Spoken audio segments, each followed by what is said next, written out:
Hello everyone, welcome back to the channel and I hope आप सबका जो NEET जो है वो बढ़िया गया होगा। एंड अगर नहीं भी गया then you have one more exam जो कि अभी संडे को है, which is SKUAST Jammu CET exam. तो if you are appearing for SKUAST Jammu CET exam then only 4 days are left for the exam.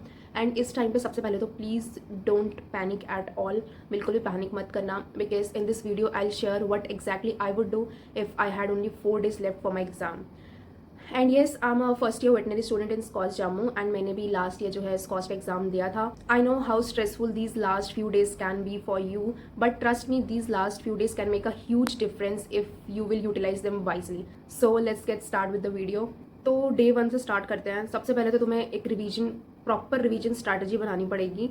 And please इस टाइम पे न्यू चीज़ें मत सीखना, जितना तुमने पढ़ना था उतना तुमने नई चीज़ें नीट के टाइम तक पढ़ ली, आई होप।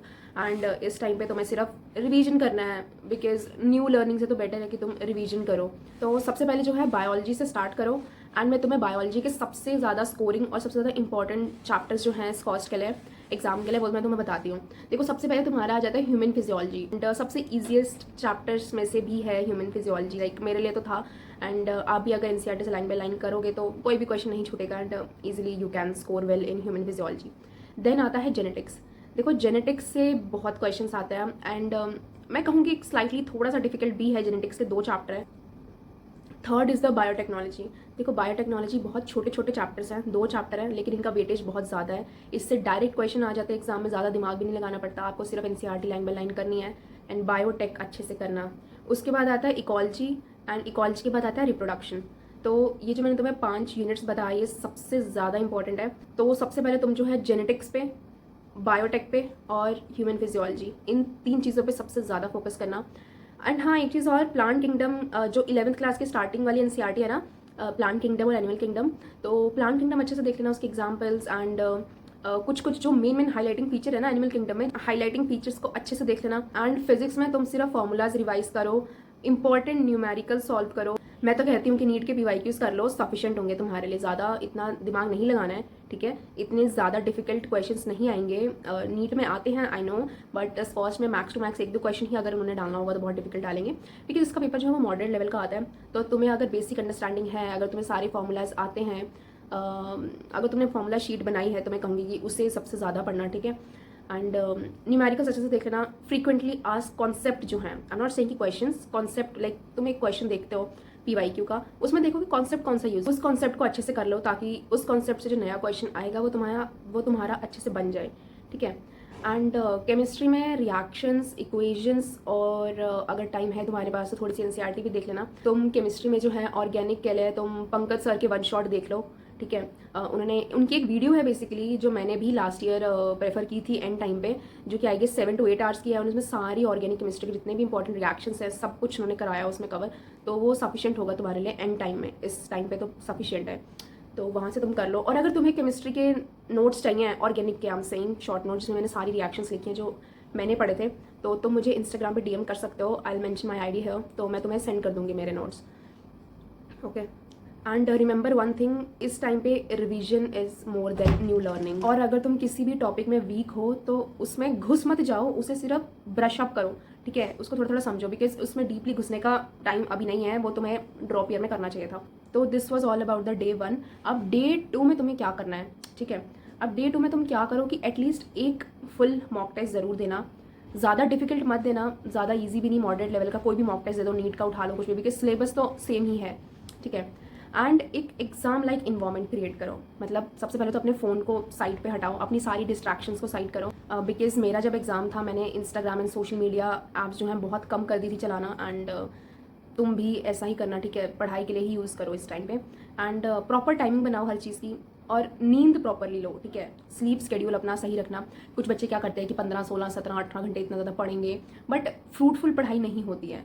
तो मेरे अकॉर्डिंग तुम कम पढ़ो लेकिन फ्रूटफुल पढ़ाई करो, ठीक है। एंड एक चीज़ और याद रखना, टेस्ट देना ही सिर्फ ज़रूरी नहीं है। टेस्ट में जो तुमने गलतियाँ की हैं, जो मिस्टेक्स की हैं, उसको एनालाइज करना is most important than giving a mock test, ठीक है।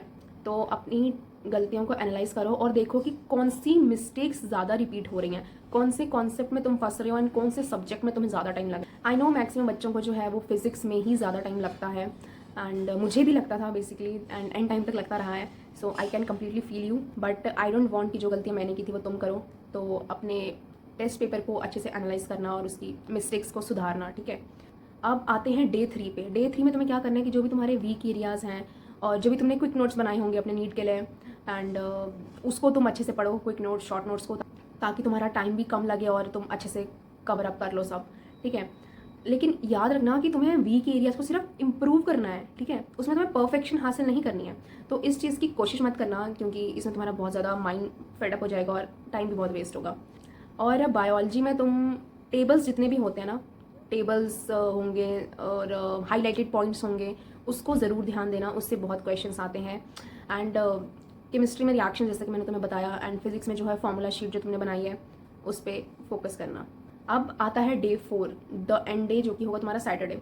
अब सैटरडे को क्या करना है कि लास्ट डे पे तो तुम्हें बिल्कुल भी स्ट्रेस नहीं लेना है। अब स्ट्रेस से तुम बचोगे कैसे, कि तुम्हें कोई भी मुश्किल पेपर मॉक टेस्ट नहीं देना है और तुम्हें कोई भी नया टॉपिक शुरू नहीं करना है। एटलीस्ट एक दिन पहले तो मत ही करना, जितना तुमने करना था उतना तुमने कर लिया है।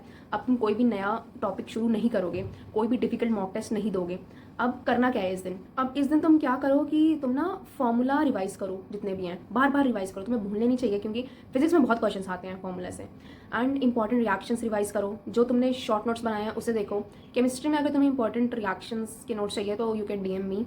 एंड सबसे पहले तो भाई अपने एडमिट कार्ड को अच्छे से प्रिपेयर कर लेना, अपनी एसेंशियल्स, एग्जाम एसेंशियल्स जो चीज़ें हैं उसे रेडी रखना, ठीक है, क्योंकि एंड मोमेंट में ऐसे तुम पैनिक कर जाओगे अगर तुम्हारा कुछ भी इनकम्प्लीट हुआ तो, ठीक है। एंड सबसे ज़रूरी चीज़, सैटरडे को अच्छे से स्लीप लेना, प्रॉपर स्लीप मेंटेन रखना, अपनी स्लीप स्केड्यूल ठीक रखना, ओके, बिकॉज स्टे हाइड्रेटेड, ताकि तुम्हारा माइंड अच्छे से प्रॉपर फंक्शन करे। एंड मैनी स्टूडेंट्स क्या करते हैं कि एग्जाम से एक नाइट पहले ना क्या करेंगे, ऑल नाइट स्टडी करेंगे, विच इज़ सबसे ज़्यादा बेकार चीज़ जो तुम कर सकते हो ना एग्जाम से पहले, वो यही होगी।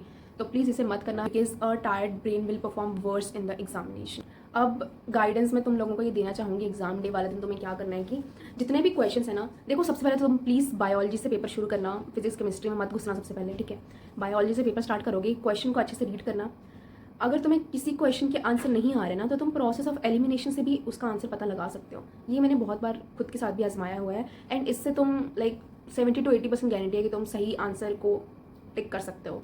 एंड एक क्वेश्चन अगर नहीं आ रहा है तो उस पर ज़्यादा दिमाग खर्चने की ज़रूरत नहीं है, उसे बाद के लिए रख दो, अगर टाइम बचा तो कर लेना। पहले जितने भी क्वेश्चन तुम्हारे फर्स्ट अटेम्प्ट में निकल रहे हैं उसको निकालते चलो।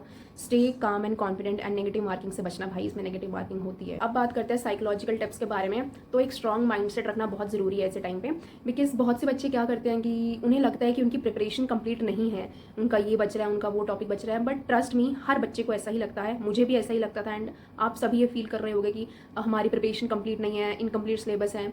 So don't compare yourself with others, because and always focus on what should I improve today, instead of focusing कि मैंने ये क्यों नहीं किया पहले या वो क्यों नहीं किया, वो गया टाइम। तो बस ये करो कि मैं आज क्या इम्प्रूव कर सकता हूँ, बिकॉज एट द एंड आपकी रैंक उसी चीज़ पे मेंटेन, उसी चीज़ पे डिपेंड करेगी कि आपने एग्जाम डे वाले दिन कैसे परफॉर्म किया था, ना कि आप कितना ज़्यादा पैनिक हुए थे एग्जाम से पहले, ओके।